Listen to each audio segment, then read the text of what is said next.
नमस्ते दोस्तों, आज की इस क्लास में आपका फिर से हार्दिक स्वागत है। तो दोस्तों, जो मैं आज आपके लिए टॉपिक लाया हूँ वो है एमसीक्यू क्वेश्चन पे होंगे। बायोलॉजी से सेल पे, टिश्यू पे और ब्लड के ऊपर मैं आपको आज पढ़ाने जा रहा हूँ। एपीएचई बुक से भी कह सकते हैं आप इसको दोस्तों। तो पहला क्वेश्चन है, हम आज का स्टार्ट करते हैं। इसमें पूछा गया कि interval between each cell division, हर एक इंटरवल जो होता है इस सेल डिवीजन में वो कौन सा होता है दोस्तों। तो पहला ऑप्शन है आपके मेटाफेज, दूसरा है एनाफेज, तीसरा है इंटरफेज, चौथा है टेलोफेज। तो दोस्तों इसमें आपको याद आ रहा होगा तो इसमें होता है इंटरफेज होता है। और अगला क्वेश्चन है, किडनी ट्यूब्यूल होते हैं वो उसमें मतलब कौन से टिश्यू पाए जाते हैं, cuboidal tissue, chelated tissue, stratified tissue या फिर इनमें से कोई नहीं। तो उसका जो ऑप्शन होगा वो है क्यूबॉइडल टिश्यू पाए जाते हैं। इसमें कई बार आता भी है, पेपर में आया भी है दोस्तों। अगला आता है कि mast cell are responsible for, जो मस्ट सेल होते हैं वो किसके लिए जिम्मेदार होते हैं, सेरोटोनिन रिलीज करने के लिए, केराटिन के लिए, फैटी एसिड के लिए या फिर इनमें से कोई नहीं। तो इसका जो आंसर होगा वो सेरोटोनिन। दोस्तों ये सेरोटोनिन जो है 5 हाइड्रोक्सीट्रिप्टामाइन भी रिलीज करता है जो एलर्जी के लिए रिस्पॉन्सिबल होता है। तो ये जो था दोस्तों आपके 3 क्वेश्चन मैंने अभी बता दिए हैं आपको। मैं हर एक क्वेश्चन आपको फुल एक्सप्लेनेशन के साथ बताऊंगा। आपसे रिक्वेस्ट है कि वीडियो के अंत तक बने रहे। अगला चलते हैं दोस्तों, जो है हमारा ये आता है कि मायोग्लोबिन कहाँ पर प्रेजेंट होता है, ब्लड में, स्ट्रेटिफाइड मसल फाइबर में, एपिथेलियम में या फिर बोन में। तो दोस्तों वैसे तो ये हीमोग्लोबिन की तरह ही होता है, ये आयरन और ऑक्सीजन कंटेन करता है। तो मेनली जो ये ब्लड में होता है, मतलब होता तो मसल टिश्यू में भी है लेकिन यहाँ मसल फाइबर दे रखा है तो ये मेनली आप ऑप्शन में लिखेंगे तो ब्लड में लिख सकते हैं। अगला आता है कि रिदमिसिटी किसकी प्रॉपर्टी होती है, कार्डियक मसल की, नर्वस मसल की, वॉलेंट्री मसल की या फिर ग्लोबुलर मसल की। तो इसका जो आंसर होगा वो है कार्डियक मसल दोस्तों। तो अगला चलते हैं, axon and dendrite are part of, जो एक्सोन और डेंड्राइट है वो किसके पार्ट होते हैं। तो कार्डियक मसल के होते हैं, विसरल मसल के होते हैं, न्यूरॉन के होते हैं या फिर ब्रेन के होते हैं। तो इसका आंसर है न्यूरॉन के होते हैं ये बेसिकली। अगला है दोस्तों, जो लिम्फेटिक टिश्यू है वो किसके साथ कंसर्न होता है, पैनक्रियास के साथ, स्प्लीन के साथ, ब्रेन के साथ या थायराइड ग्लैंड के साथ। तो बेसिकली जो इसका आंसर है वो है स्प्लीन दोस्तों। यहाँ देखेंगे कि हमारा स्प्लीन होगा। अगला चलते हैं, जो विसरल मसल है वो कहाँ पर होता है, रेस्पिरेटरी ट्रैक्ट में होती है, बोन्स में होती है, हार्ट में होती है या फिर थायराइड में होती है। तो इसका सही आंसर होगा दोस्तों हार्ट, मतलब हार्ट में होती है। बात चलते हैं दोस्तों, जो एवरेज वॉल्यूम होता है ब्लड का ह्यूमन बॉडी में वो कितना होना चाहिए। आप यहाँ पर देख सकते हैं ऑप्शन है 5.5 लीटर, 4 लीटर, 10 लीटर या फिर 6 लीटर। तो जो नॉर्मल होता है दोस्तों वो 5.5 होता है, इसको आप देख लीजिएगा तो थोड़ा ध्यान से। अगला आता है दोस्तों कि इम्यून रिस्पॉन्स जो होता है वो बॉडी का, मतलब जो इम्यून रिस्पॉन्स होता है बॉडी का वो किससे रिलेटेड होता है। जो दोस्तों इम्यून रिस्पॉन्स होता है वो किससे रिलेटेड होता है, वो अल्ब्यूमिन से होता है, ग्लोबुलिन से होता है, फाइब्रिन से होता है या इनमें से कोई नहीं। तो आपको अगर ऑप्शन में आ रहा हो तो आप कमेंट बॉक्स में भी लिख सकते हैं। तो जब तक मैं इसका आंसर बताता हूँ, इसका आंसर है ग्लोबुलिन होता है दोस्तों, ग्लोबुलिन। अब आता है कि इनमें से कौन सा सेल है जो नॉन न्यूक्लिएटेड है, मतलब जिसमें न्यूक्लियस नहीं पाया जाता है। आपके ऑप्शन है आरबीसी, बेसोफिल्स, लिम्फोसाइट्स या ल्यूकोसाइट्स। तो इसका सही आंसर होगा दोस्तों आरबीसी। अगला है कि नॉर्मल एरिथ्रोसाइट जो होता है उसका कितना होता है बॉडी में लेवल, 3.5 मिलियन पर mm³, 5.5 मिलियन पर mm³, 6.5 मिलियन पर mm³ या 7.5 मिलियन पर mm³। तो इसका जो आंसर होगा दोस्तों, एरिथ्रोसाइट का कॉमन नेम आरबीसी भी होता है, रेड ब्लड सेल। तो इसका आंसर होगा 5.5 मिलियन पर mm³ होता है इसका आंसर दोस्तों। तो ये हमारा नॉर्मल एरिथ्रोसाइट तक मैंने बताया। आगे चलते हैं कि नॉर्मल एचबी लेवल कितना होता है ब्लड में, हीमोग्लोबिन का वैल्यू कितना होता है मेल के अंदर। तो 12 ग्राम पर डेसीलीटर, 13 ग्राम पर डेसीलीटर, 15 ग्राम पर डेसीलीटर या 17 ग्राम पर डेसीलीटर। तो इसका सही आंसर होगा दोस्तों 15 ग्राम पर डेसीलीटर। अगला चलते हैं, लाइफ स्पैन ऑफ आरबीसी, मतलब जो आरबीसी का जीवन काल होता है वो कितने समय तक का होता है, 60 डेज, 120 डेज, 90 डेज या फिर 100 डेज। तो इसका सही आंसर होगा दोस्तों 120 डेज होगा। आपको पता होगा 120 डेज तक ये रहते हैं, फिर दोबारा से ये डेथ हो जाती है, फिर दोबारा से नए आरबीसी बनते रहते हैं बॉडी में। तो अगला क्वेश्चन उसी से मैंने पूछा है कि आरबीसी कहाँ पर बनते हैं, मतलब एरिथ्रोसाइट कहाँ पर बनते हैं। तो बोन मैरो में बनते हैं, स्प्लीन में बनते हैं, सी किडनी में बनते हैं, या डी लीवर में बनते हैं। तो दोस्तों इसका आंसर होगा बोन मैरो में ये बनते हैं। लेकिन आपको जो मैंने एक लेक्चर में लिया था APHE में, उसमें मैंने बताया था कि जो स्प्लीन में मतलब जब छोटा बच्चा होता है उसमें बनते हैं, फिर वो धीरे धीरे बोन मैरो में आ जाते हैं एडल्ट में। अगला चलते हैं, इनमें से कौन सा यूनिवर्सल डोनर होता है, which one of this groups is universal donor. तो आपके ऑप्शन है ए में ए, बी में बी, सी में AB या डी में O। तो यूनिवर्सल डोनर मतलब वो ब्लड किसी को भी दे सकता है। तो आपने पढ़ा होगा डोनर एक ही ग्रुप होता है O नेगेटिव किसी को भी ब्लड दे सकते हैं दोस्तों। तो इसको याद रखिएगा। एक लैंड स्टेनर एक साइंटिस्ट थे, उन्होंने ABO ब्लड ग्रुप सिस्टम बताया था, जिसमें उन्होंने सब कुछ बताया था एंटीजन एंटीबॉडीज़ के बारे में, है ना। तो मैं आपको वो भी आराम से अलग से एक लेक्चर में बता दूंगा। तो अगला चलते हैं, यूनिवर्सल रेसिपिएंट, ये किसी से भी जो ब्लड ले सकता है वो कौन सा होता है, AB, B, O या फिर A।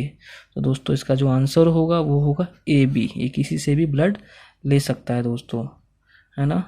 तो इसके आगे हम चलते हैं, हमारा अगला है average total number of WBC कितने होते हैं बॉडी के अंदर, 5000 पर क्यूब मीटर, 6000 to 8000 पर क्यूब मीटर, 10,000 पर क्यूब मीटर या 4000 पर क्यूब मीटर। तो इसका दोस्तों आंसर होगा 6000 to 8000। ये नॉर्मल मेल में होता है दोस्तों, है ना। तो ये हमारी बात थी WBC की। ब्लड में 3 कंपोजिशन होती है, RBC, WBC और प्लेटलेट। RBC को एरिथ्रोसाइट कहते हैं, WBC को ल्यूकोसाइट्स कहते हैं और प्लेटलेट को थ्रोम्बोसाइट्स कहते हैं दोस्तों।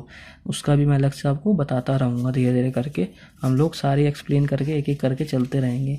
अगला चलते हैं दोस्तों, तो इसमें आता है कि one of this leucocytes present in major concentration, मतलब कौन सा ऐसा ल्यूकोसाइट्स है इनमें।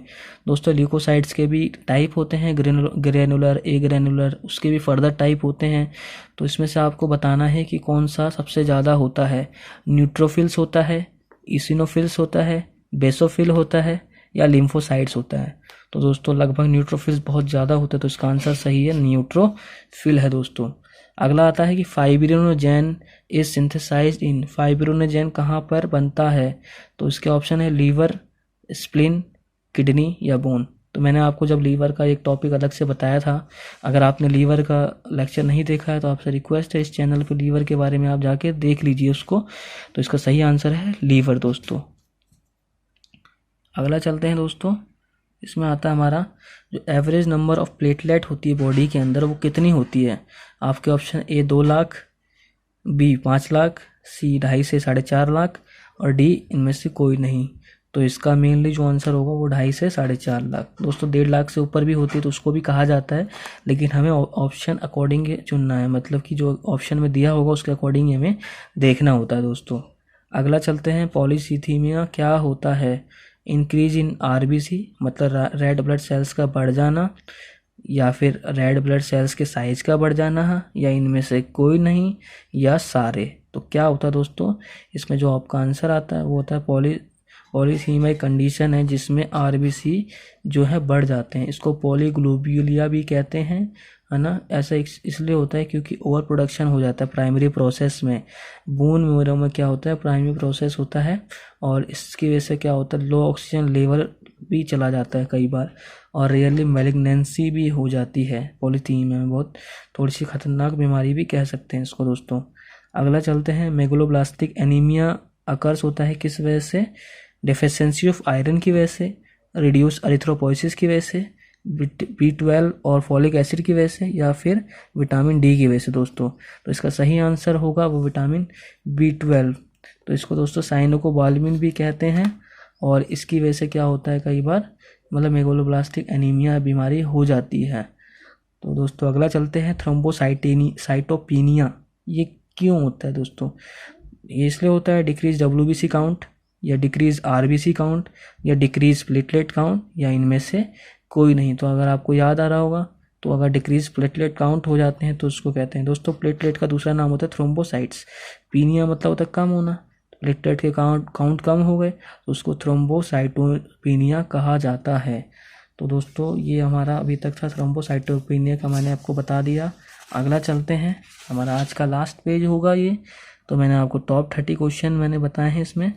तो clotting of blood due to, दोस्तों क्लॉटिंग ऑफ ब्लड किस वजह से होता है, जो रक्त का थक्का जो जमता है वो किस वजह से होता है। पहला है ब्लड प्लेटलेट, दूसरा है आरबीसी, तीसरा है डब्ल्यूबीसी, चौथा है हीमोग्लोबिन। तो इसका सही उत्तर होगा दोस्तों ब्लड प्लेटलेट। इसके अंदर फाइब्रोनोजेन होता है, इसका भी अलग मैकेनिज्म है कि प्रोथ्रोम्बिन से थ्रोम्बिन बनता है, फिर फाइब्रोनोजेन से फाइब्रिन बनता है, थ्रेड लाइक स्ट्रक्चर, उसके बाद क्लॉटिंग होती है। अगला चलते हैं दोस्तों, ल्यूकोसाइट्स आर प्रोड्यूस इन, कहाँ पर ल्यूकोसाइट्स बनते हैं, स्प्लीन में, लिम्फोस ग्लैंड में, लीवर में, या फिर बोन मैरो में। तो इसका दोस्तों सही आंसर होगा बोन मैरो ही होता है मेनली, जो डब्ल्यूबीसी होता है शुरुआत में, और शायद बाद में इसका लिम्फ ग्लैंड या स्प्लीन वगैरह में कह सकते हैं, लेकिन स्टार्टिंग में बोन मैरो में ही होता है। अगला है दोस्तों, ह्यूमन हार्ट जो है वो कितने चैम्बर का होता है, 4 चैम्बर का, 3 चैम्बर का, 2 चैम्बर का, या 1 चैम्बर का। तो इसका सही आंसर है दोस्तों 4 चैम्बर का। दो right atrium, right ventricle, left atrium, left ventricle, बीच में सेप्टम होता है दोस्तों। राइट आर्ट्रियम राइट वेंट्रिकल के बीच में tricuspid valve, left atrium left ventricle के बीच में बाइकस्पिड वाल्व, जिसको मिट्रल वाल्व भी कहते हैं। तो मैं उसका अलग से हार्ट के बारे में आपको पढ़ा दूंगा। तो अगला देखते हैं क्वेश्चन कि ब्लड सर्कुलेशन सबसे पहला किसके द्वारा एक्सप्लेन किया गया था, मतलब किसने बताया था कि ब्लड सर्कुलेशन कैसे होता है ना। तो दोस्तों इसका जो आंसर होगा वो होगा आपका, जो मैंने पूछा था अभी कि ब्लड सर्कुलेशन किसने आइडेंटिफाई किया था, है ना, एक्सप्लेन किसके द्वारा हुआ था, वो हुआ था दोस्तों विलियम हार्वे के द्वारा हुआ था। हेपेरिन कहाँ पे सिक्रीट होता है दोस्तों, किडनी में, ब्लड सेल्स में, नर्व सेल्स में, या फिर लीवर में। तो इसका सही आंसर है लीवर। ये कोआगुलेशन में हेल्प करता है। हेपेरिन वगैरह जो होते हैं दोस्तों, लार्जेस्ट सेल ह्यूमन बॉडी में कौन सा होता है, ओवम होता है, स्पर्म होता है, नर्व सेल होते हैं, या फिर हेपेटोसाइट्स होते हैं। तो इसका सही आंसर दोस्तों ओवम। ये पूछा है लार्जेस्ट सेल, अगर लॉन्गेस्ट सेल की बात करता तो वो नर्व सेल होते हैं। तो कंफ्यूज नहीं होना दोस्तों इसमें। तो आज के लिए हम इतना ही रखेंगे। तब हमारा ये सेशन देखने के लिए आप लोगों का बहुत बहुत धन्यवाद दोस्तों। आपने अच्छे से देखा होगा आशा करता हूँ, और आपको आशा करता हूँ कि अच्छा भी लगा होगा ये लेक्चर। इसके फर्दर सेशन में आपको मैं एक एक करके सारी चीज़ सेल्स टिश्यू के बारे में अलग से लेक्चर लूँगा, और MCQ भी बताता रहूँगा। तो दोस्तों आज के लिए हम इतना रखते हैं। तब तक के लिए दोस्तों आप सभी का बहुत बहुत हार्दिक धन्यवाद।